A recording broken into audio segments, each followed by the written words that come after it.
Welcome. Ziggy1X here. We got some Nier reincarnation updates and we got our awakenings. So now I'm going to talk about these awakenings. My last video, we went through it a little bit. We went through some of the ins and outs of the updates. I did a few awakenings basically on my iPad, and I got a chance to see what those stat boosts looked like. And now it's been a few days removed from the launch or the content drop of this new update, and I've had some time to think about what this means for my account personally and what this probably means for a lot of people's accounts moving forward. So let's talk a little bit about awakenings. We're going to look here at A2 real quickly. Now, I was fortunate enough to pull 4 copies of her during the very beginning, the launch of the game, with the original Nier Automata collaboration. I don't have 5 copies of her, so I can't get her debris. Her debris is critical rate up by 5%. Now, this isn't terribly upsetting to me because this is actually a debris that can be found with other characters. If we back out of her real quickly, and I'll come back to her in a moment, I want to compare her to a few of these other heavy damage dealers and attackers that I have just to see how they stack up with each other. But if we go over here to our basic Griff and we go over here to his debris, critical rate up 5%. You will also note that I have him at +4 as well, which means that all of his stats up to +30%, that's this guy right here. So we've got HP, attack, defense, total 30%. From this 4th awakening, it was 15% for those 3 stats. All told, from the +1, +2, and +4, that's a cumulative 30%. Okay, so that's what we're getting from him. Now, one more debris will get me the same, one more awakening stone will get me the same debris that I could get from a +5 A2. So I'm really not upset that I didn't get that 5th copy of A2, nor is there any real need for me to chase that copy because I could get precisely the same thing from a character which I will at some point pick up in the regular pulls. Again, critical rate up by 5%. Not bad, okay? Again, not a huge bonus, and there are debris that are significantly more impactful than this, but still this is nice. So let's look at his stats real quickly at +4 and compare them to A2.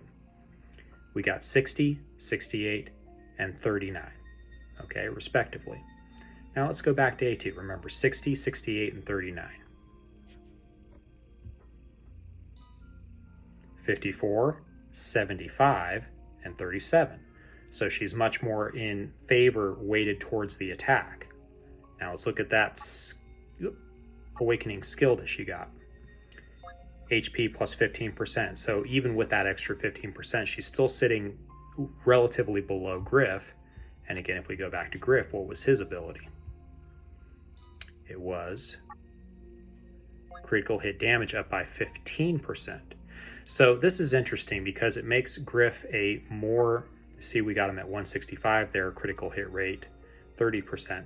So there is a bit of a balancing act between these two, even though I do think, generally speaking, that A2's character ability is going to be more useful because it's just a nuke that goes off, where Griff's is a single hit and it buffs the attack of the whole party. So it puts him in this sort of hybrid role as a character that still hits hard but also provides a team support. Now, there are other characters with their debris that I have unlocked that will offer team benefits. So if we go over here to Vanilla Jane, where is she? Right there. We got her +3, which is all allies defense up by 10%. So this is a team bonus. So we may be seeing more of these from supporting type characters. We see this with the new Gale and the new Vanilla Jane in the Summer Gacha, where they both provide support for the entire team for different stats. The Summer Gale provides critical damage up. And then let's go back to our A2. Now let's just look at her again. This is a +4 unit, so stats are fully maxed. The 3rd ability is unlocked. This is a significant bump for her. This is in addition to the, let's see, I don't have it here. I'm going to have to pull it up like this, long press. I wish they'd allow us to switch between these a little bit more easily. But this is in addition to her attack plus 20%, which is factored in after her base stats, and her ambush, which is another 20%, I believe. Yep. And then the toughness, of course, which is HP plus 15%, that third ability, making her an all-around solid character. Now remember, we had her at that 7,500. Let's go back to the character that I had before that had the highest raw attack. And this is Dragoon Noelle. So if we go over here, she's at 69. Now she does, you can see here right next to her name, there's that 1. That means that she has been awakened once, which is all of those 3 stats, those primary stats, HP, attack, and defense, up by 5%. So it's a moderate bump to her stats, which means that once she has, and again, HP plus 15%, so this is actually very good for Dragoon Noelle because she already is a very tanky character. She's got very high defense, she's got good HP. This is going to bump her up a little bit more, which I think is great. Having a little bit more survivability on a very powerful attack unit like this is wonderful. And if we look at her debris, it's attack up by 10%. This is a debris that we could get from any of our main characters. So what it does is it allows us to take some of these limited characters and we can get debris that is comparable or identical from our standard gacha pulls. There are plenty of characters that are base 4-star that we can go ahead and pull a attack plus 10%, or a defense plus 10%, or even an agility and maybe a defense mix, attack mix, all these other things, but typically they cap out at 10%. They don't go past that. Now let's look at 2 other characters that are unique. Actually, 3 other characters. Let's start with Demios here, Celebratory Demios. If we go over here to his awakening, I've got him at +1, you can see, but let's look at the debris here. Herald, your character's skill gauge will fill by 10% at the start of battle. This is fantastic because what it does is you have your cooldown. For example, if you have, let's say ideally you have 3 dark memory weapons equipped to the same character. That means that your cooldown is reduced by 30% for all of your skills. Now, if you add this as a debris, this means that your character skill is going to start up with a 10% fill, which the character ability doesn't fill unless you fire off your ability attacks from the weapons or unless an enemy hits that character. And it will fill up moderately over the course of time. And depending on the skill gauge, ranging from C, B, and A, typically, will depend on the speed, C being the fastest, A being the slower one. And so if you have a character like Dragoon Noelle or A2 with a character gauge of C, that means that their very powerful character ability launches off very quickly. So if you have that filling by 10% right off the bat, and then you have all 3, again, this is just making an example, you have all 3 dark memory weapons increasing the speed by 30% of the cooldown, then you're going to be firing off abilities very quickly. And this is a part of some arena cheese that goes on where you have a bunch of dark memory weapons equipped to characters, and then you have the other weapons from the Dark God equipped, which drastically increase agility for 60 seconds and things like that. So it's a very fast and quick attacking team. But things like this can be unique. Now let's go to another character here real quickly. Let's go to Celebratory Gale. And these celebratory units seem to have very, very good debris. So remember what Demios was. It starts the fill gauge at 10%. Let's look at Gale here real quickly. Increases light damage by 30% for 45 seconds. That is a full ability, a Lucid Boon, for example, from a base 4-star weapon that you get from a base 4-star weapon. That's actually better than the ability you get from 2P's weapon, I believe. If we go over here, we take a look at these weapons real quickly. I think I only have water weapons selected, so bear with me. Okay, so let's go over here to 2P's weapon. This has, oh, good grief, long press. Long press, Ziggy, do it. Lucid Boon over here. Okay, so that is the light damage plus 30% on that guy. So basically what you're seeing here is you're seeing the full ability of a Lucid Boon, which you can stack these. There are, if you wanted to go full light and you wanted to hit really hard, you can slap this guy on there. You can slap Celebratory Gale's weapon on there, which is also a Lucid Boon. You could slap another weapon, maybe this guy right here, which is also a Lucid Boon, and the Fleetfoot, the agility up by, I believe it's 20% for 60 seconds. So it's a very nice, robust Fleetfoot, a nice agility boost steroid at the beginning of a battle. And so now you've got a total of 3,690, and then the debris being 120% Lucid Boon increase. That is significant. That is really, really significant. But you have to have 5 copies of a limited unit that comes around probably once every 6 months and is, again, limited. It's only there for 30 days. So unless you are planning for that in advance, this is a debris that is only going to be accessible to the spenders, unless you are absurdly lucky. So this is something to consider with our limited units.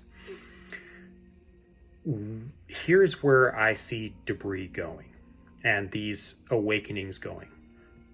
We're going to get better utility out of our base gacha units. And let's scroll down, by the way, to a 3-star unit here. Let's just take a look at this guy. We're going to go to, let's pick a non-limited unit here. Let's just take a look at,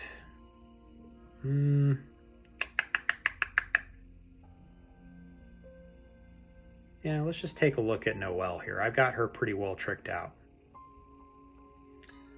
Okay, so attack is 4,700. Now, all of my base 3-star units have their full awakening plus their debris.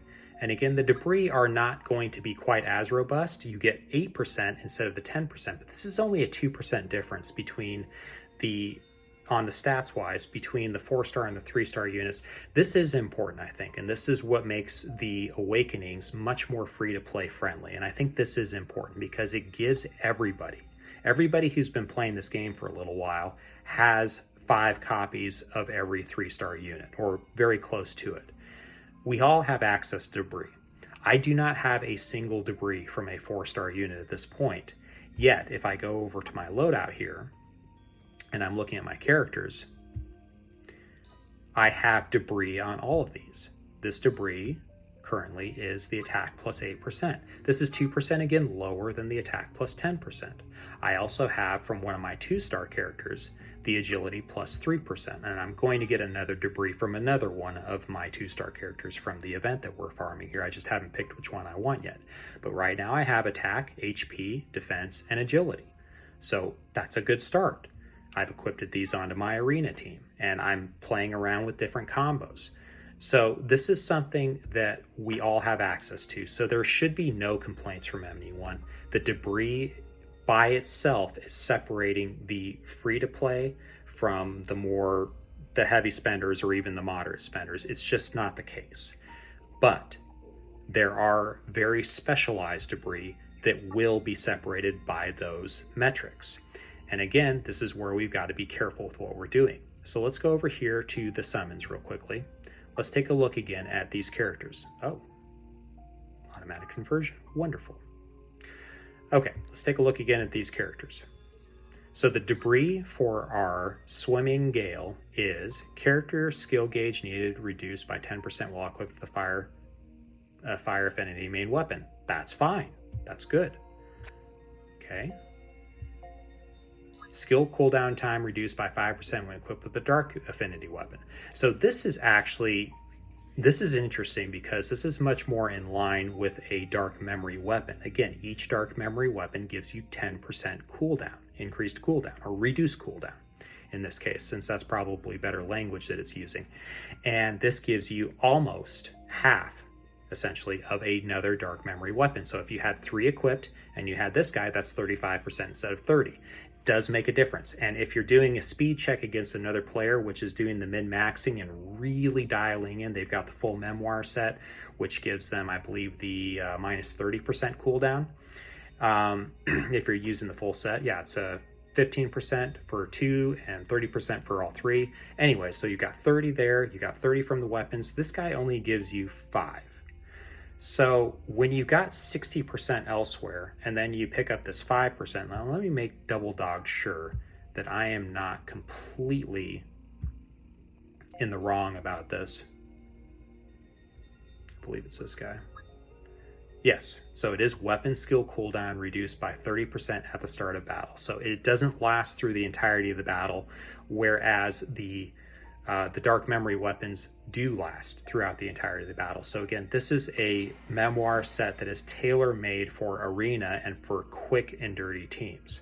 But again, taking that into account with the dark memory weapons, you're at 60%. So a 5% increase, there is diminishing returns there. And you may want to focus on maybe an agility buff on your debris. Again, this is not critical, but let's go back to the characters here. All right, and let's look at another character that is limited. Let's go down here to our New Year's Noelle. And let's look at her debris. Fire damage dealt up by a flat 15%. This is very good. Okay, this is not the full lucid boon of the celebratory gale, but that only lasts for 45 seconds. This is throughout the entire battle. So for a sustained battle like a subjugation or a tower, this is amazing. For a fire team, this is best in slot, hands down. I mean, it is just a 15% flat damage increase is an amazing boost, especially from a offhand slot, essentially, that you're not going to be needing for anything else. So my thoughts right now on debris is that it's good to have. It's not critical. It will make a difference between the very, very, very tippity top high-end players and the people who are a little bit more casual. Now, again, I've been saying, I do not have any 4-star debris at this point. And I've been playing with some arena teams. I haven't done a whole lot in arena for the past couple weeks just because I've been so busy. But let's go over here real quickly and look at my arena score. Now, granted, I know we are only at the kind of the beginning of the week, but I'm at rank 17 here. Okay? This took minimal effort. The only thing it took for me was speed tuning my team a little bit, using the memoir sets. Again, all 3 of these guys have the full memoir set, which is the 30% weapon skill cooldown, and then just basically cheesing as much of the limited agility buffs as I can, giving myself a little increased fire damage, and basically throwing on a few debris on there. That's one way of doing it. Now, the team that I've been winning a lot with is this one right here. And I've never really had the wherewithal to try it, but I did finally max out the, what is this? This is the core expelling blade. And I just used a couple black pearls to do that, just to finish it off. And this guy right here, which is Pursuit and Fleetfoot, very good. Combos do more damage. Fleetfoot, this is a limited ability. 17.9% for 16 seconds. It'll be 20% for 60 seconds when the weapon is maxed. But anyways, A2 is usually firing off before anybody else I'm fighting. And I just make sure to chase teams that are weak to my element. So I look specifically for wind teams, essentially. And I try and avoid water teams. Now, most of these guys at this point are going to be doing a good mix of things. And they're going to be mostly avoiding mono element teams because mono element teams are easy to counter. And that's just a strategy there. Anyways, I'm going off on a sidetrack right now. Let's get back to the matter at hand. Here's my thoughts, though, since we're knocking on the door of 20 minutes. I think that Awakenings is good. I think that it's a very good step because it gives you a reason to pull dupes. There is a side effect, though. And I'm going to go into this and we're going to take a look at this real quickly. But to lead up to that, it's good because it gives us a slow burn, something to look for. And again, 30% increase to those 3 main stats is no joke. That's significant. But let's go over here to our Mythic Slab. Now remember, if we have all of this done here, like all the progress done, this is what we're getting. Okay, so this is 100% across the board for Lavania. HP 101,000 bonus. Okay, 101,000. Attack 7,600, defense 6,700. And then we're getting all of these chain multiplier, or these chain attack increases. We're getting the increase to the stats of the different elemental affinity weapons. We're getting the increase to damage of the different elemental affinity weapons, etc., etc., etc. Okay, we're getting up to a 9% increased boon. We are getting a 9% for the increase of stats. We're getting 5 chains with a 4% chance and a 5% chance for 4 chains and all this other stuff. So we're getting all of these goodies in addition to these really chonky stats, okay? Again, remember this, 101,000, 7,600, 6,700. Now let's go back to Lavania real quickly, okay? Okay, 63,000. So he's going from 63,000 to 63,000 plus 101, 5,800 plus 7,200, 3,900 plus whatever the defense was. The point that I'm making is that the Mythic Slab board more than doubles any character's stats that you have maxed out, because my Lavania is the only character that I have maxed on the Mythic Slab board. So it is significantly more than doubling all of his stats, all of his primary 3 stats. That is a tremendous improvement. Ascensions do not do that. Again, they are adding up to 30% of the base stats. So this isn't including any of the stats where Lavania, for example, I actually don't even remember what he gets on this, but he gets vigor. Okay, so he gets attack up plus 40% for 60 seconds. So if it's a limited ability, this isn't represented in the overall score. A better example for this, so what you see is what you get. 5,800 is his actual attack with no abilities. You add the 40% to that for the first 60 seconds. So essentially he's bumping up into the 8,000 plus range for the first 60 seconds of the battle. That's why he does a lot of damage at the beginning of the battle. A better example of this is going back to A2, where she has a 20% attack increase, and you're seeing that reflected in the actual value of the 7562. So her attack is 20% less than that, essentially. So let's talk about the negative that I see coming from Ascensions. Just to wrap up that thought, though, Ascensions are not doing as much as what Mythic Slab did. They are not doing as much as what Memoirs do. So as we continue, and we are going to be getting a new Memoir dungeon, we'll see what the added benefits of those Memoir sets are. I went back and did a significant amount of farming while we were in the double rate up for the Memoir dungeons. I went and farmed up a bunch of the arena ones because I needed to fill out 3 full sets of the cooldown, the ability cooldown plus 60 or plus 30%. So I needed that, and it gave me a chance to do it. Depending on what we get from this new dungeon, and it'll probably be tailor-made for a specific part of the game. My guess, if I'm a betting man, my guess is that it's going to be tailored towards the tower, because it's going to be tailored towards that long battle. But that's maybe a guess. Maybe it'll be more tailored towards subjugation. We've gotten a few for that work, but nothing that really is tailor-made for it. We've gotten some tailor-made memoirs for the arena that are just basically only good in arena, and then we've got some general you can use anywhere ones. But we don't have anything that's tailor-made for that long content like the tower, which is very long content. It's basically an endurance match against your enemies, and subjugation, which is a damage race against your enemy. So let's talk about the ramifications of this. Let's go back to our characters here. Because the way Awakenings work is that you have to have a total of 6 characters, 6 copies of a unit. You have to have the first one that you pull. Now you have the unit. Then you have to have the next 4, which give you the +4 awakening. And then the 6th one, or the 5th dupe after the first, is going to give you the debris. So if you want to get everything out of a character, you have to pull it 6 times.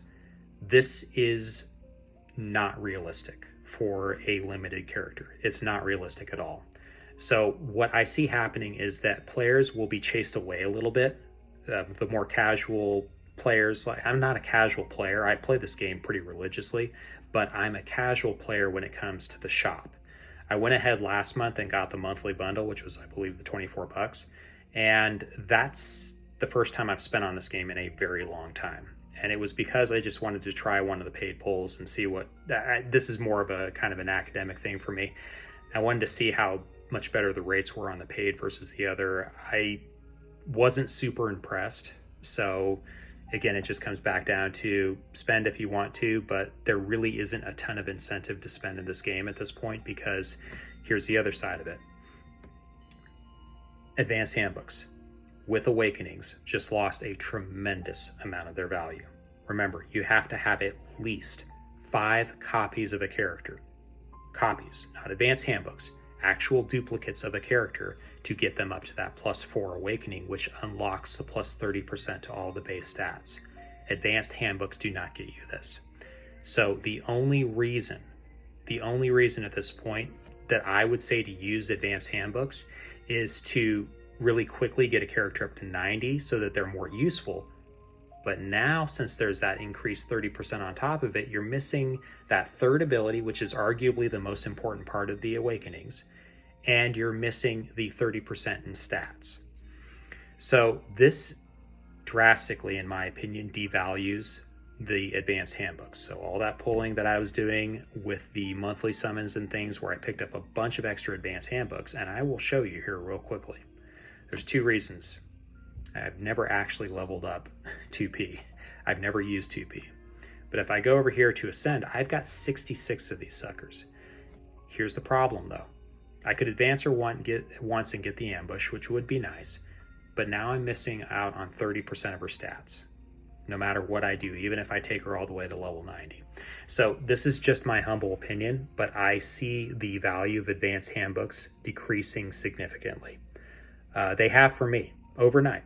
Once I started really understanding what Awakenings do, it puts an entirely new focus on the standard pulls, and it takes away the desire for me to really chase limited units unless I've got a lot of gems. I mean, I'm talking 200,000 gems, or yeah, something like that. 60,000 gems, and I can take it to 200 pulls.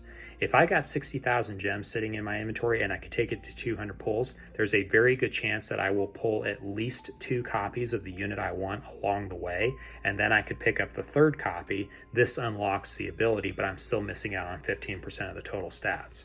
So it's one of those things that just, if you're a completionist, it kind of feels bad, and it's that FOMO, fear of missing out. So that is probably what the devs are counting on. They want you to have that FOMO. They want you to realize that your character you're not going to truly unlock that costume's full potential. But that's why I talked about the Mythic Slab board first, because you are more than doubling your character's power with the Mythic Slab board, where with this, you are increasing the base stats by 30%, and you're unlocking the third ability, again, very useful, very powerful, but nowhere near as powerful as the Mythic Slab board. So if you're diving into the Mythic Slabs and you're maybe feeling a little disgruntled because, oh, well, we've been getting all these Mythic Slabs lately, and I've gotten almost all of my boards up to 66% at this point on the standard board, and I'm almost there. And so it feels good. And I would say that keep doing it, because it is still, between that and Memoirs, are the 2 single most powerful increases. And then of course the weapons, because all of your damage scales off of the abilities. This is why the Dark Memory weapons are so good. Another reason why the Dark Memory weapons are so good, and why no one should, by the way, poo-poo on the Dark Memory costumes. They are very good. My Dark Memory Lars still damage caps with his character ability pretty much every time he uses it. And that is a powerful, powerful ability. He basically ends the fight whenever he fires off his character ability. But we're also getting, again, our damage increased from the scaling off of these weapons. 110% times 4 increases dark damage by 15% for 50% for 15 seconds, 100% times 5. So all of those stats, you could have 100,000 attack and a 1% scaling weapon, and you're still only doing 100,000 damage. But if you have 10,000 attack and you have a 100% scaling weapon, you see where I'm going with this. So it isn't all just the stats. It is still the full picture. The awakenings are just a part of that. And I would strongly encourage people who are looking at this and saying, oh my gosh, I cannot max out these characters. I'm an advanced player. Again, you saw me. I'm at 17th, rank 17 in the arena. I got there pretty easily. And granted, it is, again, the beginning of the week, so people aren't trying quite as hard at this point. But I am an advanced player. I was able to clear all but I think 4 missions on the light tower. And that was because I just didn't really want to take the time to get the last 4. I'm pretty sure I could have. But what I'm saying is these awakenings are, I think, a net gain to the game. I have been seeing some mixed feelings. Some people are very excited. So it gives some people an excuse to wail out, which is awesome. And good for the game, good for the life of the game. You want people to be spending on the game. So this will give some people a reason to spend. And it'll give some completionists, the FOMOs, a chance to kind of invest in the game and to keep the game moving forward, which is great. And for the rest of us, it still gives us something new to do. We have a lot of characters now that we pulled dupes on. Most of these characters we pulled dupes on. I can go through this entire list of characters and you'll see that I have 2B plus 2, plus 1, plus 1, plus 1, no pluses, plus 3, plus 4, plus 4. Okay, so the list goes on. And basically the point that I'm getting at is these things will come over time. We've been getting these Dark Awakening stones with each of the events, so we got 2 of them because we had 2 events running. I dumped both of them into Lavania because Lavania is the only character I have the Mythic Slab board maxed out on. He is my most used character. I use him in just about everything. And so I figured, may as well. His debris is fine. Water damage taken down by 5%. That could be good if you're doing a big damage boss like in Tower. That could be great for that, but that's about the only use I could see for that. So the debris for the Dark Memory characters, we are going to be getting them slowly handed out over time. It is the advanced mission, I believe the EX Heart 5. You get it for that. So not a whole lot more to say about this. My thoughts, my final thoughts in this video on Awakenings are 2 thumbs up. We're good. This is a good move in the right direction. It's giving us more content. It's giving us more ways to increase the overall power of our characters. And we are going to be receiving increased, harder, more difficult content that gives us that challenge that we need to meet these new thresholds that we've achieved with these awakenings. But it isn't game breaking, which is very important. It's accessible for everybody because every one of us has a 3-star costume that we can get a debris out of. So we got enough debris just basically handed out to us from the beginning. We could dump into those characters. We can get some debris, slap them onto our other characters that we're using. We're getting a nice little stat bump. And then the awakenings will just come over time. And I like that. I like that this is something that will happen over time. For the rest of us, we will eventually catch up to the more whalish types. It's the same thing with the Mythic Slab board. I'm doing very well on that. I'm very happy with my progress on that. The characters that I use most have pretty much maxed out boards on the standard board. So I'm very happy with this, and I'm just slowly building my way on the characters that I don't use as often. So I'm going to wrap this video up here.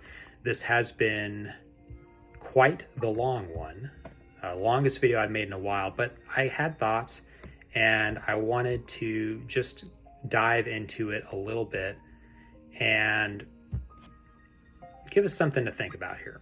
I think that it's good to get those thoughts out there and to kind of figure out where this leaves the game as far as the health of the game. And it gives us an opportunity to kind of debate amongst ourselves where we want to see the game going, because the developers have been doing a good job listening. And I think this is good. I think this is very good. It gives us something to aim for. And for me, again, I do not have a single 4-star debris. So this will be something that is a long time coming. And as more 4-star units continue to be added to the pool, we'll probably get more opportunities to pull maybe some of the old costumes that were around at launch and shortly after, and the abstracts and whatnot. And we'll just move forward from there. There's a lot of good abilities, a lot of good unique abilities that can be achieved from these regular costumes that we all have access to. I'm not at all worried about things like Celebratory Gale, who has that 30% increase. You know what? So what? Someone's going to get that. I'm going to bump into them in arena, and they are going to wipe the floor with me, and I will make a note of their name and avoid them in the future. And that's about what it comes down to. Not everybody's going to be able to get a hold of these things, and very few people out there pulled 6 copies of Celebratory Gale. I guarantee it.